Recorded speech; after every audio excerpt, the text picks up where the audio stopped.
I was assigned, with all the ceremonial weight of our empire's wisdom, to investigate a primitive bipedal species occupying the third rock from a mediocre star.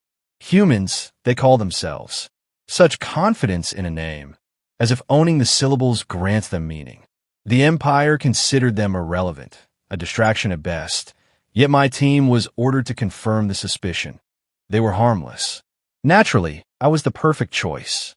My record of analyzing lesser creatures, rodent swarms, gelatinous things with teeth, even the warlike crustaceans of Valor 9, proved I could dissect both body and culture with elegance. And here, on this humid green sphere, I expected nothing beyond mild amusement. The humans' homeworld is cluttered, chaotic, and endlessly loud. Their cities blare neon symbols they call ads. Their rituals revolve around heated discs of meat between bread. They worship glowing rectangles that beam constant noise. They are so entranced that they have constructed entire systems of shared delusion called reality television, where they observe others failing at existence. The Empire laughed at this discovery. I took notes with professional detachment. Their primitive sustenance, microwave burritos, resembles nutrient bricks, yet they consume them with pride. They express feelings using yellow circles with exaggerated mouths, which they believe substitutes for language. It is tragic. It is comical. It is humanity. And yet, amidst this chaos, we selected a single specimen for observation. Extraction was simple. Our vessel hovered within cloud cover while we descended into one of their less populated green zones. The humans call it rainforest. In truth, it is merely an overgrown water filter, but they consider it sacred. The air was thick with moisture, alive with buzzing winged syringes they name mosquitoes. Even our suits complained. Earth is not kind to visitors, though humans seem oddly proud of surviving it. Near a riverbank, we located our subject, male, 36 cycles by their measure, resting alone in what they call a tent, a fragile fabric shelter that the slightest plasma gust could incinerate. He had constructed a fire with flammable sticks and was consuming dried animal flesh. His possessions were laughable: a dull metal blade, a coil of cord, several packets of salt, and the most enigmatic of all, duct tape, a gray adhesive strip he carried as though it were treasure. This species repeatedly surprises me with its loyalty to useless objects. I admit I expected our subject to scream, to flail, to behave like other prey we've encountered across galaxies. Yet when our stasis beam washed over him, freezing his body in perfect stillness, he did not even blink. He merely exhaled, as though annoyance rather than terror touched him. His eyes remained half open, reflecting our forms. Perhaps he was already drifting into unconsciousness when we arrived. Perhaps his primitive brain lagged behind. Regardless, the team secured him with efficiency, and we returned to the vessel.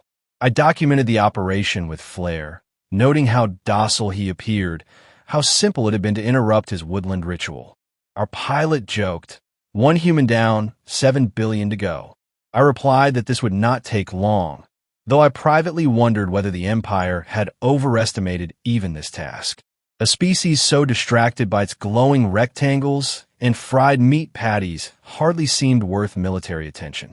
Inside our holding chamber, the human lay on a diagnostic platform. Our scanners hummed. His vitals were stable, though unremarkable. His musculature reflected minor enhancement, nothing extraordinary. He bore faint scars on his arms and hands, perhaps from crude sports or careless tool use. I found myself amused at how fragile he appeared compared to the carapaced warriors of Valor 9, who could withstand blaster fire without complaint. Here was a creature soft-skinned, unarmored, unremarkable. I even considered requesting 2 specimens, lest this one collapse prematurely. My arrogance was complete, my confidence absolute. I narrated my observations with sarcasm, for it was necessary to make sense of such absurdity. Specimen appears male. Primitive tools include adhesive strip called duct tape. Usage still incomprehensible. Hypothesis ritualistic. The team chuckled. Laughter is healthy before dissection. We initiated paralysis reinforcement, ensuring his mind and body remained dormant. Yet, as we transferred him into deeper stasis, I noted the smallest anomaly. His fingers shifted. Just the faintest twitch of muscle, nothing more. I dismissed it as a nervous discharge. Still, I documented the detail. Scientific thoroughness demands even trivialities be recorded. We then began analyzing his cultural artifacts. One of my assistants, curious, projected images recovered from his data device. A glowing screen filled with human text and imagery. There were pictures of small feline predators, cats, often captioned with phrases that made no sense. The human fascination with these creatures baffles us. Are they gods, pets, or simply proof that humans devote energy to what does not matter? Another file displayed a human clothed in martial garments performing exaggerated kicks. My assistant laughed. Perhaps this is one of their deities. I scoffed. No deity wears denim. The file name read Chuck Norris. We archived it for later study. The more we explored his possessions, the clearer it became that humanity thrives on nonsense. Symbols without context, humor without meaning, rituals without function. Their chaos is their identity. It is impossible to treat them as serious rivals. We have cataloged warlike species before. These humans could barely catalog themselves. And yet, as I dictated my report, I returned my gaze to the subject. His expression unsettled me. Though paralyzed, his lips curved ever so slightly, not in grimace, but in something disturbingly familiar, a smile. I assured myself it was muscle spasm. I assured myself he was unconscious. Still, the smile lingered, carved into his face like knowledge withheld. I informed the team of none of this. Better to keep spirits high, better to preserve my image as unshakable analyst. We had completed the first stage flawlessly. Our subject was secured. Our data collection had begun. Tomorrow, we would peer into his mind. Tomorrow, we would learn why this species survived its chaotic planet. For now, I closed my log with a flourish. Specimen docile. No threat detected. Operation success. And yet, in the privacy of my own thoughts, I admit one unease. His hand had twitched. His lips had curved. Perhaps coincidence. Perhaps irrelevance. But as the chamber lights dimmed, I could not help but record one final note for myself alone. The human smiled. When the human awoke, it should have been a moment of triumph. Our stasis beams are infallible, tested against predators that chew through steel and philosophers who bend thought itself into weapons. No creature rouses early. No creature breaches the paralysis field. Yet this man's eyelids fluttered open before calibration was complete, and worse, his expression was calm, deliberate. His gaze did not wander or flail like other lesser minds dragged suddenly into foreign surroundings. He simply looked at us, one by one, as though counting pieces on a board already memorized. I braced for the scream. I rehearsed in my head the clinical note I would make. Specimen vocal cords overstrained, primitive panic reaction. But the sound never came. Instead, he exhaled a slow breath, then smiled again, that same subtle curve of lips I had dismissed as muscular noise earlier. His eyes tracked each of us with unnerving steadiness. "You're the pilot," he said, nodding at Keth, who stood rigid at the console. "You're the scientist," he added, flicking his chin toward our biologist. His gaze then landed on me. "And you're the one who thinks he's in charge." The team froze.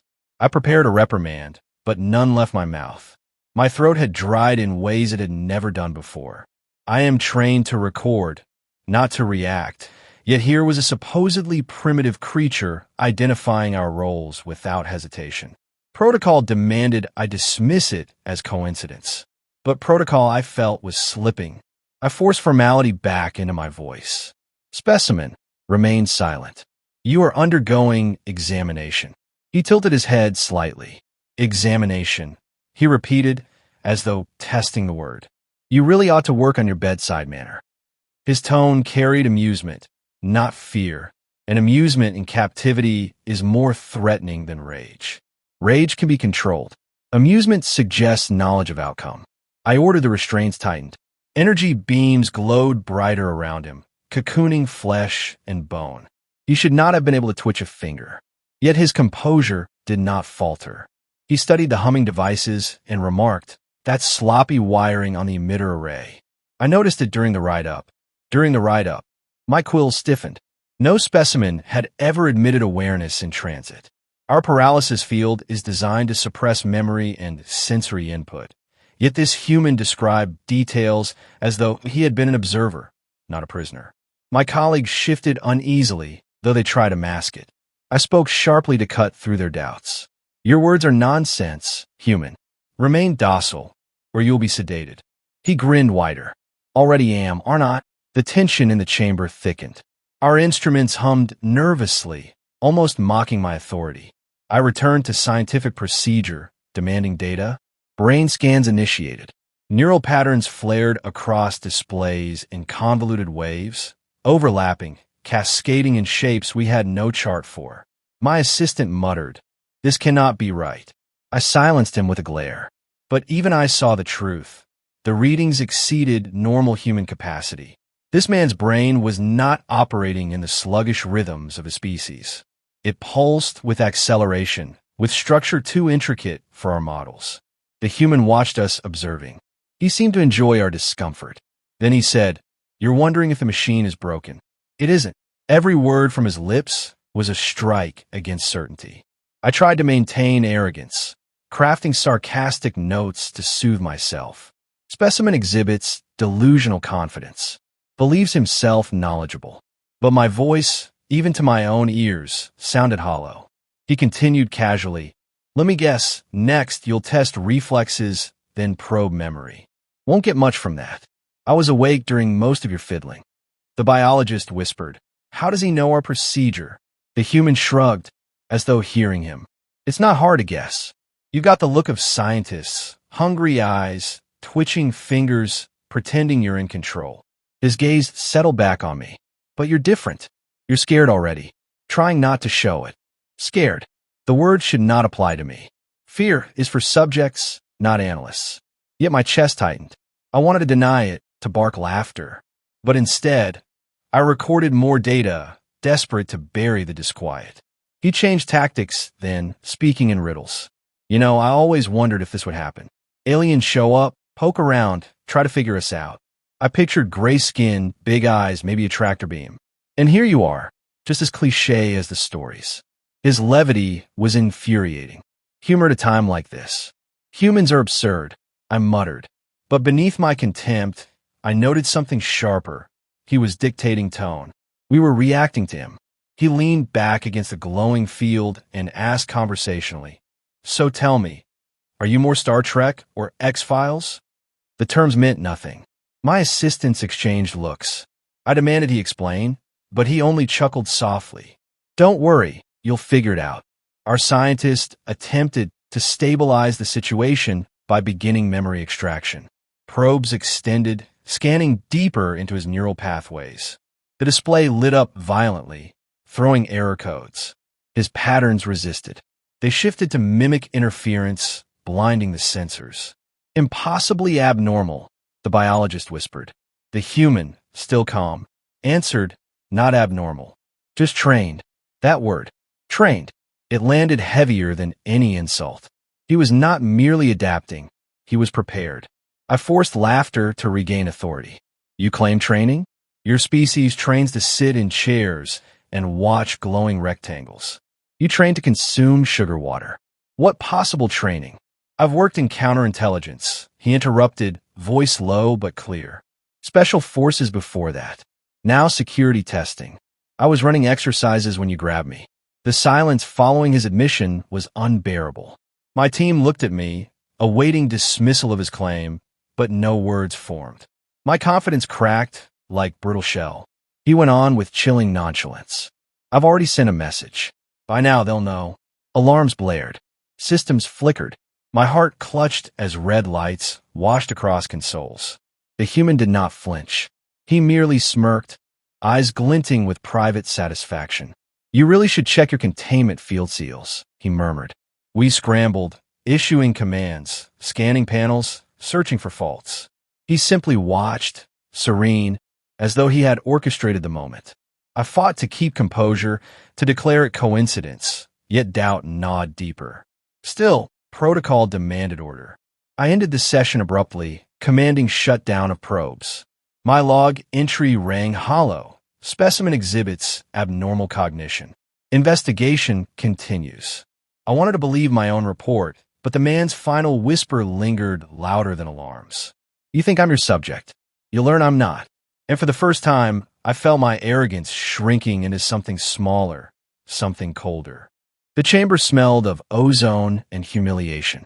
I tried to convince myself the alarms were coincidence, a routine fluctuation of systems far from the Empire's core, yet the timing aligned too perfectly with his words. The human sat in our field as though it were a chair designed for his comfort.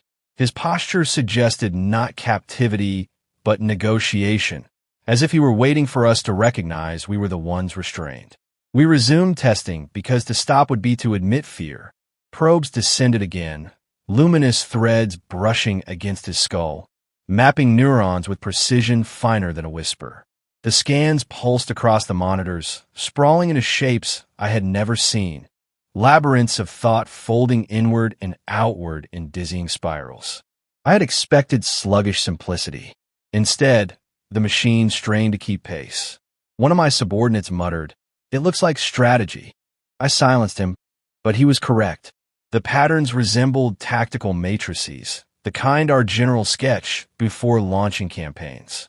Human thoughts were not random sparks, but formations, units aligning, retreating, flanking.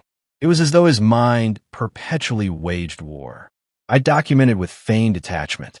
Specimen exhibits irregular neural architecture. Possible defect. Yet even as I said it, my quills betrayed unease. Defects do not anticipate camera placement. Defects do not trigger alarms with words alone. The human broke my thoughts with casual laughter. You're trying too hard. Relax. I know where all your little eyes are hidden. One above the panel. Two behind the vent. Another just under your console. Not very subtle. I stared at him. He had never left the platform. He had not moved beyond the radius of the field. Yet he listed the devices with accuracy no guess could provide. My pilot shifted uncomfortably, adjusting the controls as though to hide the very sensors already revealed. "Ow!" I demanded, voice sharper than intended. He shrugged. "Same way I know the difference between your security and your scientist. People show themselves. Technology, too. You just have to know how to look." His words carried no boast, only fact. It was not a claim of superiority, but a reminder that superiority had already been assumed. We pressed further, launching psychological tests. Images flickered before his eyes. Abstract patterns, landscapes of his planet, simulations designed to trigger instinctive responses. He answered none directly. Instead, he recited fragments of human culture. When shown a battlefield, he quoted, "War is hell." When presented with an image of his planet's oceans, he murmured lines from what he called a movie about sharks and beaches. Our instruments flagged confusion, but the confusion was ours. What purpose do these riddles serve? I demanded. He smiled faintly. "Keeps you off balance." And it did. My assistant misinterpreted the phrase as literal balance and adjusted gravity levels by mistake. The chamber tilted. Consoles sparked. The human chuckled softly, shaking his head as if we were children fumbling with tools. He then spoke of duct tape again, the gray strip he had carried. "You laughed at it," he said, "but duct tape fixes everything, holds things together when they should fall apart. You'd be surprised how often wars are won with tape instead of bullets." I tried to dismiss the comment as nonsense, yet unease coiled deeper. Why did his metaphors sting like warnings? We continued probing. Memory extractions began. Scenes from his life spilled across the screens. Dense forests, searing deserts, structures built for conflict. He moved with precision, leading squads, dismantling obstacles, vanishing into terrain. He spoke in clipped commands, calm under fire. My breath caught as realization bloomed. This was no common human. He had trained for wilderness, for chaos, for deception. He had worn the identity of soldier, as naturally as skin. I whispered before I could stop myself. Special forces. His eyes flicked toward me. Recognition gleamed. You do learn fast.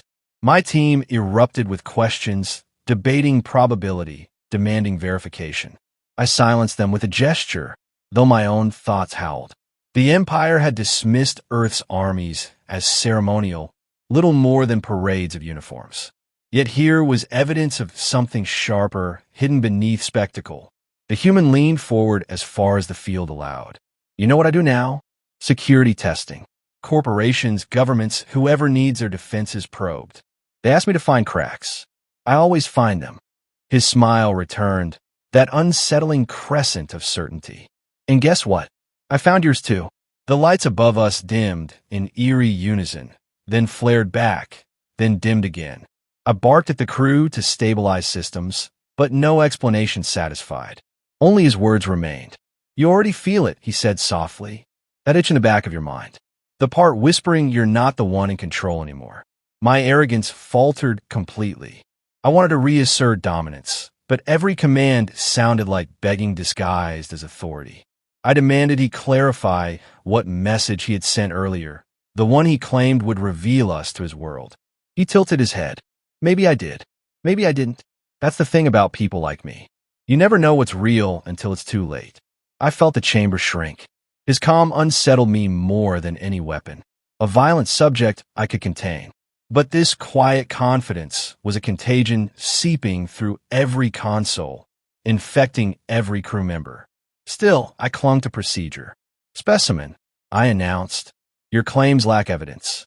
You attempt intimidation, but intimidation is meaningless against the Empire. He only replied, if you say so. The scans reached climax, then crashed entirely, monitors blanking into static. My staff scrambled. One cursed under breath.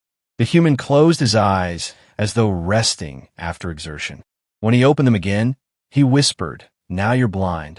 And indeed, our instruments returned no readings. His neural activity vanished from display, though he remained seated before us. Our technology insisted he was gone, non-existent, a ghost. Yet his smirk proved otherwise. This isn't possible, one assistant muttered. Possible, the human corrected gently. Just inconvenient for you. I stared at him, all sarcasm drained, arrogance stripped raw. He was not prey. He was a predator disguised in civilian skin, hiding among his species, waiting for hunters like us. He leaned back, eyes half-lidded, utterly relaxed. I've already sent a message, he repeated. Your coordinates, your weaknesses. By now, they're listening. The chamber filled with silence, so heavy it pressed against my chest. Even the hum of engines seemed afraid. I ended the session, not with authority, but desperation, my final note hollow on my recorder. Specimen exhibits unprecedented anomalies. Continued observation required. But privately, I wrote something else. Something I could not share aloud. We're the observed. The vessel trembled as though the jungle itself had reached up and seized it. Consoles sputtered, lights dimmed, and the air thickened with the scent of fear. My crew scrambled in all directions, each pretending expertise, each failing to mask panic. Only the human remained composed. He sat inside the humming restraints with the posture of a man enjoying a campfire, shoulders loose, eyes bright, lips curled into that maddening half-smile. This shouldn't be happening, hissed Keth, slamming commands into the navigation grid. We've lost synchronization with the core. The human answered for me. You didn't lose it. I took it. My voice cracked as I snapped. Impossible. Yet the word carried no conviction. Even I no longer believed in our superiority. He leaned forward slightly, eyes catching the glow of flickering panels. You scanned me, prodded me, thought I was just a primitive brain to map. What you didn't realize is your beam runs both ways. You pulled my patterns, but I pulled yours too. His words sliced deeper than weapons. To map our systems through the same instruments designed to dominate him. It was unthinkable, yet the evidence flared across every failing display. Alarms shrieked. Security drones attempted to activate, but froze mid-motion, eyes dark. My biologist stammered. They're not responding. The human spoke gently, almost kindly. I told you. I do security testing. Your firewalls were quaint. Your artificial intelligence? Predictable. I borrowed it. Predictable. Borrowed.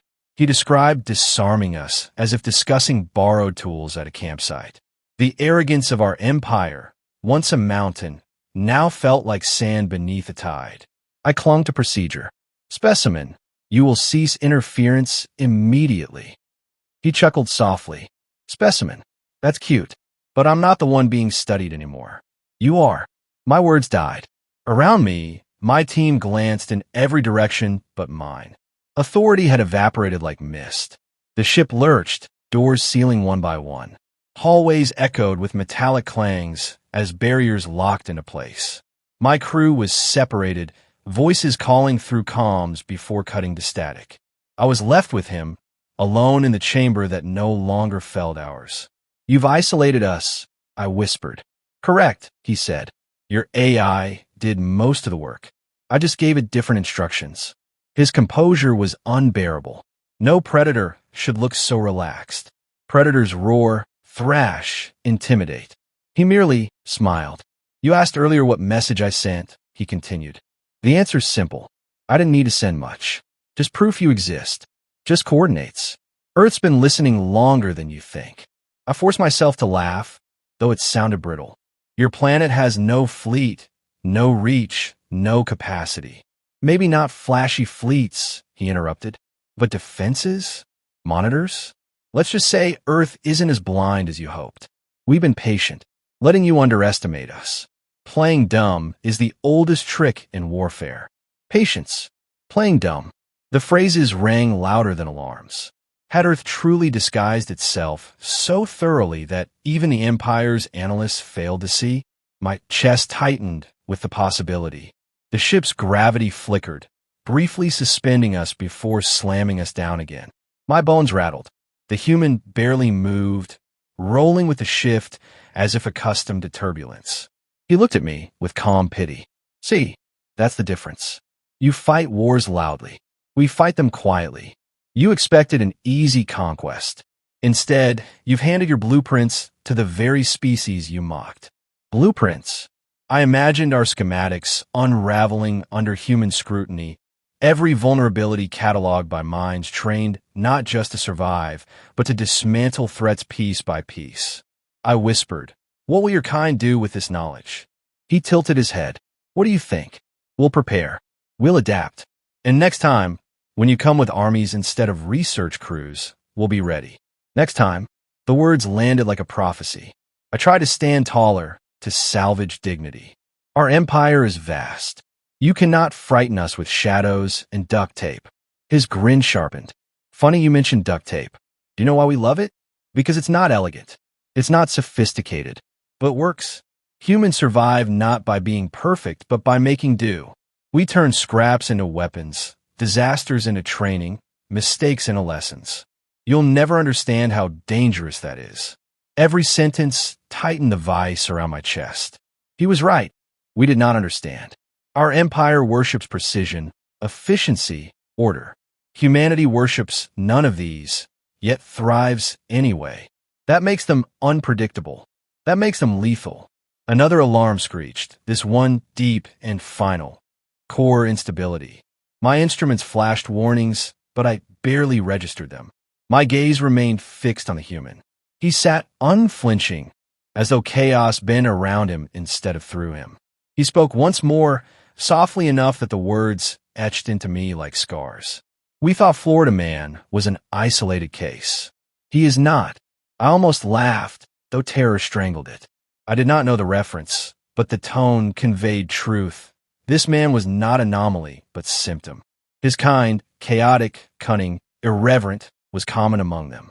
The chamber's lights sputtered to darkness, then pulsed once in crimson. My crew was gone. Systems lay silent. And in the quiet, I realized what had shifted most. Not the ship, but me. My arrogance had been dismantled, stripped piece by a being I had labeled primitive. I thought of cats, of burritos, of yellow faces humans used to express joy. I thought of duct tape. These absurdities had been the mask concealing something vast beneath. We mistook comedy for weakness, ritual for incompetence, distraction for incapacity. We were wrong. I turned my recorder on, voice trembling. Final log. Humanity is not prey. They are camouflage. They are laughter hiding knives, clumsiness masking calculation. We underestimated their wilderness, their chaos, their soldiers. The human watched silently, letting me unravel. I whispered, "We came as conquerors." He finished the thought for me. "And you leave as witnesses." My quills flattened against my skull. He was right. We would leave, if the ship survived at all. But even if we did, nothing of the Empire's arrogance would remain intact. Earth was no longer a curiosity. It was a threat. The hum of systems returned, faint but steady. He released control deliberately, proof that survival was granted, not seized. I realized then that mercy, too, could be a weapon. I closed the log with words I never thought I would record. We feared their weapons. Now we fear their minds. And as the chamber doors hissed open at his unspoken command, I saw the smile again. The quiet, devastating smile of a man who had won without lifting a hand.